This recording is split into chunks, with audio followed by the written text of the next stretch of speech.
In this quick tutorial, I'll be showing you guys how to stop automatic play on X. So if this is your first time visiting our channel, don't forget to like, subscribe, share, and hit the notification bell so that you'll not be missing out videos like this. So let's get started. The first thing is that you simply need to click on your X profile. So once you're there, you are going to see settings and support. You click on it. After that, you are going to see settings and policy. Click on it. So once you get here, you simply need to scroll down. After that, you are going to see accessibility, display, and language. Click on it. So once you're here, you are going to see accessibility. Simply need to click on it.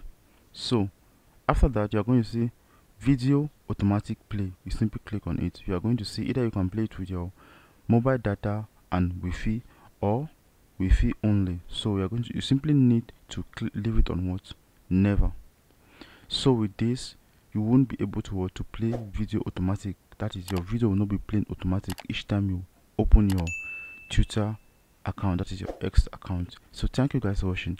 Don't forget to leave your comment in the comment section below. If you face any difficulty doing this, we love you all. See you in our next tutorial. Peace out.